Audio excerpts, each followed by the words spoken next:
Marriage preservation clauses! I don't know, maybe I should have seen this coming. I knew my wife was spending a lot of time with her friend Audrey. I wasn't thrilled about it. Audrey was divorced and led a pretty wild life as far as I could tell. She was constantly changing boyfriends. I couldn't keep up, but then I had no reason to try. I really didn't like her. Despite that, I never tried to get between her and my wife, Linda. Looking back, I think maybe it was a mistake. I don't know. All I do know is that she was instrumental in convincing my wife to rip my heart out. Linda and I had been married for 17 years. We had a 15-year-old daughter, Tanya. Our son, Clay, was 2 years younger. We lived like most suburban families probably do. Linda worked in a doctor's office, and I was quite successful selling computer programs. We had a nice house, 2 nice cars, and a wonderful family life, at least as far as I was concerned. The first indication that Linda didn't quite share my utopian outlook came to me when I came home one Friday night and saw her and Audrey sitting at the kitchen table. Audrey looked as smug as ever, but I thought Linda looked a little worried. It didn't take a genius to realize something was up. "Hi, honey," Linda said, getting up to kiss me. "Hello, darling," I replied, setting down my briefcase and hugging my beautiful wife. After we kissed, I looked at Audrey and greeted her with a simple, "Hi." "I'll run upstairs and change," I said, reaching for my attaché. "Okay, darling. Would you like a cup of coffee?" "Ah." She seemed to be searching for words. "Audrey and I have something we'd like to talk to you about when you get back." "What?" I asked, figuring there was no time like the present. Well, why don't you go upstairs and get changed, dear? I'll pour you some coffee and we'll talk when you get downstairs, okay?" I looked into her eyes, looking for some sign of what this was all about. She was definitely concerned about something. I felt fear run through my body as I looked back and saw the smirk on Audrey's face. Whatever these two were cooking up, I was sure I wasn't going to like it. As I walked up the stairs, my brain was working on overload. One by one, I thought of a dozen different possible scenarios of what I would face when I returned. However, none of them prepared me for what actually happened. It only took me a few minutes to change out of my suit and tie and into casual slacks and a polo shirt. My coffee was on the table in front of my chair when I returned to the kitchen. Audrey was chatting away busily. It almost sounded like she was admonishing my wife about something, but she was almost whispering and I couldn't hear her very well. They didn't even notice me until I was on the other side of the table. I sat down, took a sip of my coffee, and looked at them. "Okay. What's going on? What's this all about?" Linda hesitated and stood still for a moment, not saying a word until Audrey prompted her. "Go on," she said to my wife. "He loves you. He'll understand." Linda lowered her eyes as if she couldn't look me in the face. "Honey, you know I love you a lot, so please don't take this the wrong way, but, well, I want to go on some dates with Audrey." "Not all the time," she blurted out. "Just once in a while." I wasn't sure I understood what she meant by dates. Whatever she meant, the answer would be no. But I couldn't believe she was actually talking about making love to other guys. I had to clarify. "What do you mean by dating? You're talking about having sex with other men." "Well, that doesn't mean she doesn't love you, Robert," Audrey intervened. I was about to interrupt her by saying I was talking to my wife, but I decided to let her talk. I knew it wasn't my wife's idea. It had Audrey's name on it, but I wanted to see if I could figure out how. She talked Linda into going with her. She continued, "It's just sex. It doesn't mean anything. We were talking and she told me that, other than you, she's only had one man in her entire life. That's just ridiculous, Robert. I'm sure you've had a lot more women than that. She needs to go out and have some fun."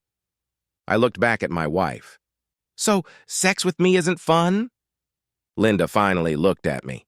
I tried to hide the pain on my face, but I don't think I was very good at it. "Honey?" "I didn't say that," Audrey replied, pulling Linda away again. But men have different ways of doing things. It's just variety, that's all.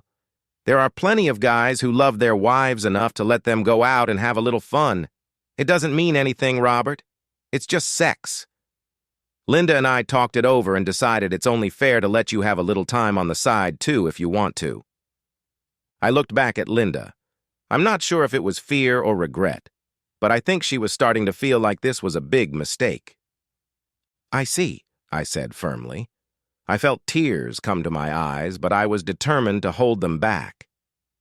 Audrey, could you stay here for a while? I want to discuss this more when I get back, I said, rising from my chair. Sure, she replied with a triumphant expression on her face. I'm sure she thought she'd caught me. Where are you going? Linda asked, finally speaking again. I'll be back in a little while, I replied, but didn't answer her question. I walked into my home office and closed the door. Ever since I was a kid, I've always taken a serious approach to life. Oh, I don't mean that I don't like to have fun. I can have fun with the best of them, and I have a great sense of humor. But when it comes to serious issues, I believe in facing them head-on.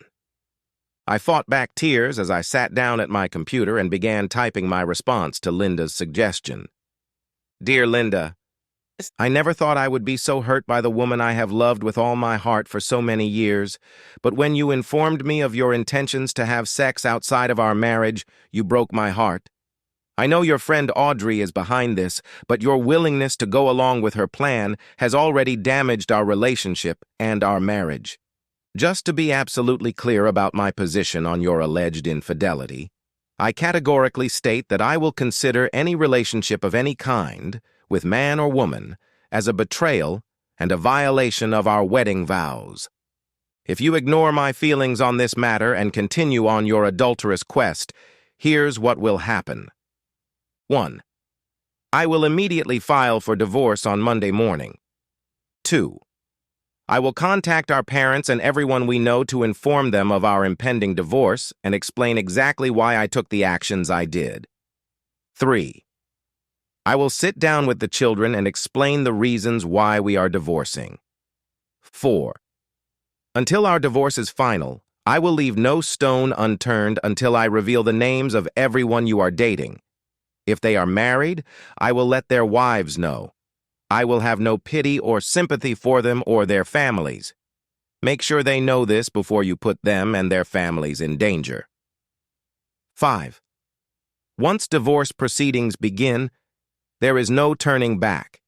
We will always be connected through our children, but I will sever all emotional ties to you and begin rebuilding my life without you. My dear, you have a choice. Above are the consequences if you carry out your threat to have sex with other men. However, if you decide that you would prefer to continue this marriage, there will be conditions. As I said, revealing your intentions to have sex outside of marriage has hurt me more than I ever thought I could suffer. At this point, I don't know if I can forgive you or if the damage to our marriage can be undone, but I am willing to try, provided you accept my conditions. They are: 1. Immediately sever all ties with Audrey. Never contact her again for any purpose. 2. Until I decide otherwise, you will move your belongings to the spare bedroom and sleep there. 3. You'll make a doctor's appointment and get tested for STDs. I won't even consider having sex with you until I'm sure you're safe. If any results come back positive, I will file for divorce immediately. 4. Agree to install a GPS in your car, which I will access daily, and answer any questions I may have regarding your whereabouts without any negativity. 5. You will agree to marriage counseling. If you agree to my demands, I will do my best to forgive you, but regaining my trust will take time and patience. What you must do now, my dear, is choose. I pray that you choose wisely. Painful, but still with all my love. Robert. I heard Linda and Audrey talking when I finished. I knew they had moved from the kitchen to the couch in the living room. I wanted to hear what they were talking about, but in the end it really didn't matter. I had taken my position, and there would be no negotiation. I addressed the envelope and a copy of the letter to my parents, Linda's parents, and our family lawyer. I stuffed and sealed each envelope accordingly and stamped them. Then I made 2 more copies for the accomplices. I saw them both turn their heads in my direction when they heard me leave the office. "I'll be right back," I said as I headed for the front door. "I have something for the mailbox." "Mailbox?" my wife asked. "This can't wait. We need to talk." I sprinted out the door before she could finish what she was saying. I went to the corner and mailed all 3 copies of my deposition. A few minutes later, I returned. I walked over to both women sitting on my couch and handed them each a copy of my statement. "What's this?" Linda asked. "Have you thought about what we talked about?" "Yes," I objected. "You're holding in your hand my thoughts on the matter. I wanted to put them in black and white to make sure there were no misunderstandings." They both carefully began to unfold the letter. I watched Linda's face carefully as she read. Tears immediately filled her eyes. "You asshole!" Audrey shouted. "Let's go, Linda," she said, taking my wife's hand. "Shut up," my wife shouted, pulling her hand out of Audrey's grip. "He's my husband, and I love him. No one, including you, will call him names in my presence." The look of shock on Audrey's face was priceless. "Out!" my wife continued. "I want you out of my house and out of my life. I never want to see or hear from you again. Ever!" Linda stood up and lifted Audrey by the arm. "This is goodbye, Audrey," she said as she walked her former friend to the door. "I mean it. I listened to you, and now my marriage is in trouble. Stay away from me," were her last words before slamming the door in Audrey's face. She turned to me with tears rolling down her cheeks. "I'm so sorry. I didn't mean to hurt you. Yes, I accept your demands and whatever you say. I swear, Robert, I didn't do anything. But I will be happy to get tested for STDs. Just please tell me that you will forgive me eventually. I know it will take time, but I love you. I don't want a divorce. God, I can't even imagine my life without you." I said, "I'll try, Linda. I can't promise more than that right now. Except for one thing. One slip up. If I catch you trying to satisfy your curiosity just by standing in the same room with a naked man, it's over." "I know," she replied sadly. "I know it will take time to convince you, but I have no desire to ever be with anyone but you. I know now that I never really did." That night, I helped her move her clothes into the spare bedroom. At this point, we just told the kids we had a fight and slept in separate rooms until we cooled off. They were skeptical, I could see it in their faces, but cautiously accepted our explanation.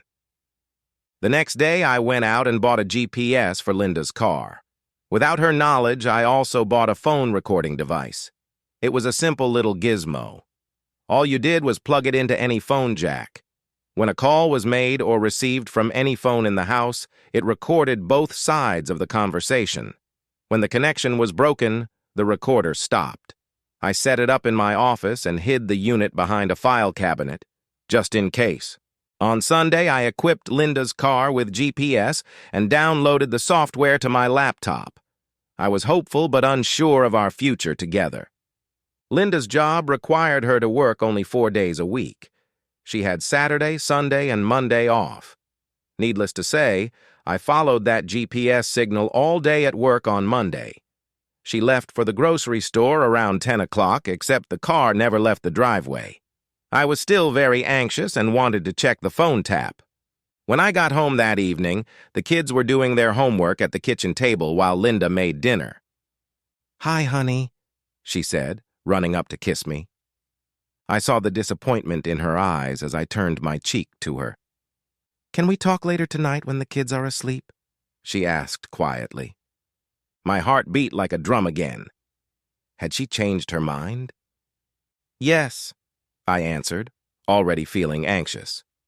After dinner, I spent some time with the kids, then announced that I had some errands to run and retreated to my office, closing the door behind me. I plugged my headphones into the recorder to make sure no one but me could hear it. For a moment, my heart dropped when I heard the first call. It was from Audrey. "Hello?" my wife answered after the second beep. "Hey, girlfriend, he's at work. Can you talk?" "Audrey, didn't I make myself clear the other day? I don't want to talk to you. You're not my friend anymore. Get it through your head. Come on, Linda. Who knew Robert would take it this way? I had no intention of ruining your marriage. I don't care, Audrey. The first condition Robert set in his letter was that I abandon you as a friend, and I don't want to risk screwing that up. If you ever try to contact me again, I will tell everyone that you tried to sabotage my marriage. I mean it. I never want to talk to you again. With those words, the line cut off. My heart raced again. Maybe we have a chance, I thought. The next call was from her parents. Wow. Did she really get this from them? Hi, I heard Linda sigh in response. I think she thought it might be Audrey again. Linda, I just got a very strange letter from Robert. What does it all mean? Oh, hi, Mom. Yes, I made a very big mistake. A mistake? Did you really tell Robert you were having an affair? Well, not really an affair. You know my friend Audrey.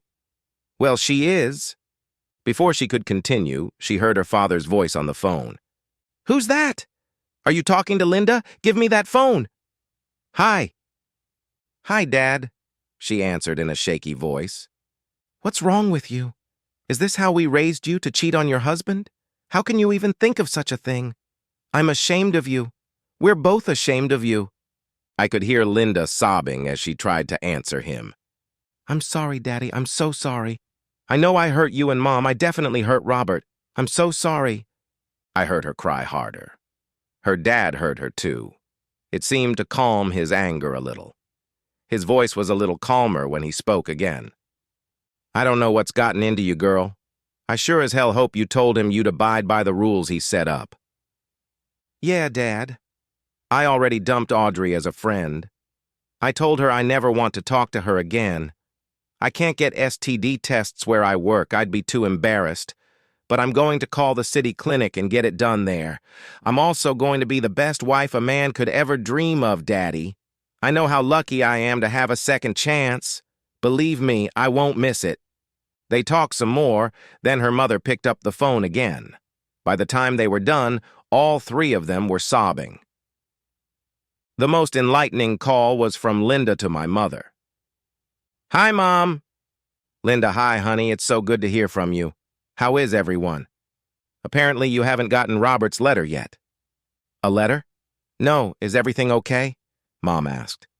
Well, what's the matter, Linda? What's wrong? Are the kids okay? Did something happen to Robert? I could hear the panic in Mom's voice. No, Mom, the kids are fine. Robert is fine. Well, I did something really stupid and it hurt our marriage. Robert threatened to divorce me and... Divorce? What did you do? I told him I wanted to date other men, she told my mom. What? Why would you say something like that? I don't know, Mom. It was stupid. I let my friend fill my head with a bunch of stupid stuff. She's single and always dating different guys. She has all these stories about meeting them. She made it sound like I was missing out on so much fun all the time. She kept telling me that I should go out there and experience what life has to offer. She said she could set me up with as many guys as I wanted. We could date twice. She just kept talking, and like an idiot, after a while I started listening to her. Linda, you're married. She's single. There's a big difference. I know, my wife replied. But she introduced me to a friend of hers, a married friend. Her name was Betty. She said her husband kept letting her go out with other guys. She said he loved her so much that he wanted her to have fun. After all, it was just sex. They got together and tried to convince me that Robert would do the same thing because he loved me. I knew deep down that he would never go for it, but I kind of followed their lead. I never stopped thinking about how much it would hurt him. The pain in my mom's voice came through loud and clear. Oh, Linda, how could you? She sobbed. I'm sorry, Mom. I'm so sorry. What happened? Did he leave you? What about the kids? No, he didn't leave me. He gave me an ultimatum.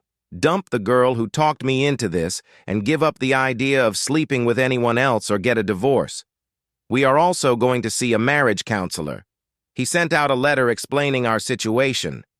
It was sent to my mom and dad, you and Dad Anderson, and our lawyer. My mom and dad had already received it, but I figured it would take another day to get to you guys. You could hear my mom crying. Linda, I don't know what to say. I never thought you could be so cruel. I hope for your sake that Robert loves you as much as I think he does. If I did something like that to Bryce, I'd be out on the street in a hurry. I know, Mom. Now Linda was crying again. I promise I'll never hurt him again. I was very close to losing him, but I'm going to show him how sorry I am every day for the rest of my life. Please forgive me. Listening to them both cry made my own eyes fill with tears. Around 10 o'clock that evening, we made sure the kids were in their beds and then sat down on the couch to talk. I was still in the dark as to the nature of our little conversation, but I could see the moisture already appearing in Linda's eyes as she began. I talked to our parents today. Mom and Dad got your letter. Robert, she said with a forced chuckle. Dad actually read it. In fact, she said after a second's thought, everyone pretty much read it.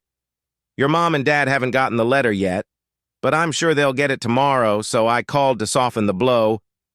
Wish I had thought to do that for my own parents. Everyone is so hurt and disappointed in me. Why not? I'm disappointed in myself. I just want to say again how sorry I am.